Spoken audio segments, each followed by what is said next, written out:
నేటి లోక్సభ ఎన్నికలలో పోటీ చేస్తున్న అభ్యర్థి వినోదరావు గారు మరి ఇప్పుడే మన ముందు ఒక రిజర్వ్డ్ ఎస్టీ నియోజకవర్గం నుండి అనేక మంది ప్రజాప్రతినిధులు బీజేపీ పార్టీలో చేరిన సందర్భంగా నేను వారందరికీ కూడా హృదయపూర్వకంగా శుభాకాంక్షలు తెలుపుతున్నా. మరి వీరిని కదిలించిన మరి చైతన్యపరిచిన మా నాయకులకు అందరికీ కూడా మరి వారిని కూడా అభినందిస్తూ, ముఖ్యంగా ఖమ్మం జిల్లాలో ఎస్టీ ఎస్సీ తర్వాత బీసీ పాపులేషను ఎక్కువ సంఖ్యలో ఉంటుందని విన్నా. అందులో ఎస్టీ వర్గీయుల నుండి ఈ స్థాయిలో స్పందన ఉన్నది అంటే మరి ఖమ్మం పట్టణంలో ఈరోజు చూసినాము. కానీ అభ్యర్థిగా ప్రచార కార్యక్రమంలో ఊళ్ళు తిరుగుతుంటే ఏ ఊరికి వెళ్ళినా ఎక్కడ కనిపించినా అభ్యర్థి వాహనాలు కనిపిస్తే రోడ్డు మీదకి వచ్చి, సార్ మీరు మా ఊరికి మళ్ళీ రావాలి, సమావేశం పెట్టాలి, చాలామంది ఉన్నాం, మీతో మాట్లాడతామని మరి వారిని ఆపి అటకాయించి వారి మద్దతు పలుకుతున్న సందర్భాలు మన మిత్రులు కూడా మీ దగ్గర కూడా కొంతమంది చూసుంటారు, నేను కూడా చూసిన. అయితే ఈ ఎస్టీ వర్గీయులలో ఈ స్పందన రావడానికి ఇది ఉత్తుగా రాలే. బట్టిగా ఎన్నికల సందర్భంగా ఏదో 6 వాగ్దానాల లాగా చెప్తున్న వాగ్దానాలు విని ఇక్కడ జిల్లాలో కదలికనా లేదా తెలంగాణ ప్రాంతంలో ఈ కదలికలు రావడం లేదు. ఎన్నికల సందర్భంగా ఓట్ల కొరకు అధికారం దండుకునేందుకు, అధికార అందరం ఎక్కేందుకు జనాన్ని నమ్మించి మంచి చేసి మాయ చేసి, ఇగో నేను అధికారం నాకు ఇస్తే గతంలో చెప్పంగా విన్నాము, మిమ్మల్ని ముఖ్యమంత్రి చేస్తా, అధికారంలోకి వస్తే మీకు ఇంటికో నౌకరా, అధికారంలోకి వస్తే ఏమేమి చెప్పినాడో అవన్నీ గుర్తున్నాయి మనకు. అయితే బీజేపీ పార్టీగా పార్టీ అధ్యక్షుడా ప్రధానమంత్రి ఎప్పుడు కూడా మాకు అధికారం ఇవ్వండి, నేను ప్రధానమంత్రి అయితే ఎస్టీ వర్గీయుల నుంచి రాష్ట్రపతిని చేస్తా, ఎన్నికలలో చెప్పిండా ఎప్పుడైనా ప్రధానమంత్రి? బీజేపీ పార్టీ అన్నదా? అట్లాగే ఎస్టీలే కాదు, ఎస్సీలకు కూడా అంతకంటే ముందు మరి ఎన్నికల వాగ్దానాలు కాదు, ఒక అంకిత భావంతో చిత్తశుద్ధితో ప్రజల పట్ల ఉన్నటువంటి అవగాహనతో బీజేపీ పార్టీ ప్రధానమంత్రి అధికారంలో ఉన్న 10 సంవత్సరాల నుండి నిరంతరంగా నిర్విరామంగా ప్రజల కొరకు పాటుపడుతున్న వ్యక్తి ఎన్ని నిర్ణయాలు తీసుకోలేదండి? అవన్నీ ఎన్నికల కొరకు. కానీ నిజంగానే మిత్రులు ఇంతమంది చెప్పినారు, బీజేపీ పార్టీ రాముని పేరు చెప్తున్నారు. ఎవరు అంటున్నారు? మీరు కూడా అంటున్నారు కదా, ప్రతిపక్షాల వాళ్ళు. ఇందులో ఒక వాస్తవాన్ని గమనించాలి. ఈ రాముని దేవాలయమా రాముని గుడి ఎన్నికలలో లేదా మన చర్చనీయాంశంగా ఎందుకు వచ్చింది? 500 సంవత్సరాల క్రితం అప్పుడు ఎవరో బాబరా ఇంకెవరో ముస్లిం మహారాజు ఆ గుడిని కూల్చి దాని మీద మరి మసీదా ఇంకేమో తెచ్చినది గొడవ ఎన్ని సంవత్సరాలు నడిచిందండి? 500.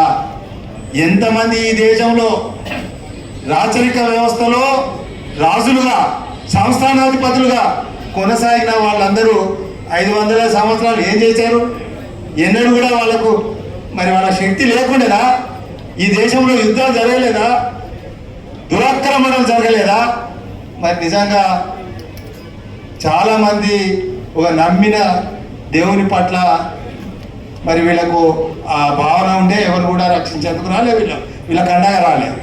స్వాతంత్రం వచ్చిన తర్వాత 70 ఏళ్లలో ఎంతమంది ప్రధానమంత్రులు, ఎన్ని రాజకీయ పార్టీలు అధికారంలోకి వచ్చిన పార్టీలు చేయని పని ఎవరు చేసినారు? ఇది దేశవ్యాప్తంగా జాతీయ వ్యాప్తంగా ప్రజలు చూసినారు కాబట్టి నిజంగా ఇది మరి బీజేపీ పార్టీ చేసిందని ప్రజలు అనుకుంటున్నారు. ఇదే వీళ్ళు చెప్తే కాదు, అది ప్రజలు కళ్ళారా చూసిండ్రు, వాస్తవాలను గమనించారు కాబట్టి ప్రజలే అనుకుంటున్నారు బీజేపీ పార్టీ చేసిందని. తర్వాత బీజేపీ పార్టీ ఈ మధ్య ఎన్నికలలో ఇంకో అంశాన్ని ప్రధానంగా బీజేపీ పార్టీకి వ్యతిరేకంగా కాంగ్రెస్ పార్టీ లేవనెత్తుతుంది. ఎన్నికల చర్చనీయాంశంగా ఏంటిది? బీజేపీ పార్టీ అధికారంలోకి వస్తే ఇక రాజ్యాంగం ఉండదు, రద్దయిపోతుందట, లేదా రిజర్వేషన్లు కనుమరుగెత్తాయి. రద్దు చేస్తారు. మానవ హక్కులు ఉండవు, ప్రజాస్వామ్యం ఉండదు. నేను మరి మీ ద్వారా తెలంగాణ సమాజానిక మన దేశ ప్రజలు గమనించాలి.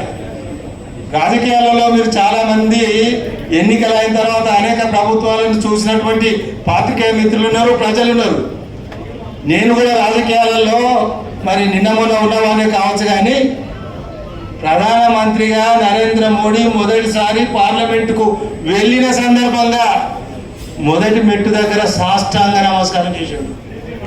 రాజ్యాంగమును పార్లమెంటుకు ఎవరైనా మీరు ఏ పార్టీ అయినా మొక్కిందా అన్నాడన్నా? అది ఏం ఇండికేట్ చేస్తుంది? ప్రధానమంత్రి నరేంద్ర మోడీ గారికి పార్లమెంటు పట్ల, రాజ్యాంగం పట్ల ఆయనకున్న కమిట్మెంట్ ఉన్నదా? మీకెవరికైనా మీరు ఏమైనా చేసిరా? ఆలోచన ఉందా? ఇప్పుడు ఉన్న వాళ్ళు చేస్తారా ఎవరైనా? మరి మీరు అనుమానిస్తారా? రాజ్యాంగం రద్దు అయితే రాజ్యాంగం రద్దు అయితే రోజు మొత్తుకుంటున్నాడు ఆయన. అటేనే మాట్లాడుతున్నాడు ముఖ్యమంత్రి. ఎక్కడ విన్నావా? ఎవరు చెప్పంగా విన్నావు? ఏదో పాత కథలు చెప్తున్నావు. ఆర్ఎస్ఎస్ ప్రముఖులు చెప్పిరట. భగత్ ఈయన వీళ్ళ ప్రచారాన్ని చూసి భగతే చెప్పిండు, మా పార్టీ రాజ్యాంగానికి కట్టుబడి ఉంది, ఈ సమాజంలో సామాజిక అంతర్గతాలు ఉన్నంత వరకు మరి రిజర్వేషన్ పాలసీని మేము మద్దతు ఇస్తున్నాం, మేము కూడా మరి రిజర్వేషన్కి అనుకూలంగా ఉన్నామని ఆర్ఎస్ఎస్ అధినేత. అట్లాగే నిన్న మొన్న ప్రధానమంత్రి హైదరాబాద్లో ఇక్కడ ప్రచార కార్యక్రమంలో నా జీవం ఉన్నంత వరకు, ప్రాణం ఉన్నంత వరకు రాజ్యాంగం ఉంటుంది, రిజర్వేషన్లు ఉంటాయని ఇంత ధీమాగా గట్టిగా చెప్పిన తర్వాత కూడా మరి వదంతుల వ్యాపకం చేసి, వదంతుల ప్రచారం చేసి కాంగ్రెస్ పార్టీ ప్రజలను తప్పుదో వారి పట్టించే సందర్భంగా స్పందన మీకే నెగటివ్గా ఇట్లుంటుంది. ఎస్సీలు, ఎస్టీలు, బీసీలు మీకు ఎక్కడ దెబ్బ కొట్టాలో, మీ అడ్రస్ ఎట్లా గల్లం తీయాలో ప్రజలకు అందరికీ కూడా మరి అర్థమవుతుంది. కాబట్టి ఇప్పుడు ఈరోజు ఈ కార్యక్రమం చూస్తే వినోదరావు గారు లేదా ఖమ్మం పార్లమెంట్ సీటు తెలంగాణలో గెలిచే సీట్లలో మొదటి వరుస ఖమ్మం సీటు కూడా రాబోతుంది.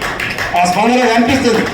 వినోదరావు గారు కొత్త వాళ్ళే కావచ్చు రాజకీయాలలో, కానీ సింపుల్గా సామాన్యంగా ఉండి ఒక నిజంగా సేవా దృక్పథం, ఒక నిబద్ధత, క్రమశిక్షణ, ప్రజల పట్ల అంకిత భావం, నాకు అవకాశం ఇస్తే ఈ ప్రాంతాన్ని నేను మరి అన్ని రంగాలలో ముందుకు తెస్తానని ముందుకు వచ్చేటువంటి వ్యక్తిని మరి రేపు పార్లమెంటు పంపించాల్సిన రాజకీయ, సామాజిక, నైతిక బాధ్యత ఖమ్మం వాసుల పైన, మీ అందరిపైన ఉందని మీ అందరికీ సందర్భంగా మనవి చేస్తూ భారత్ మాతాకి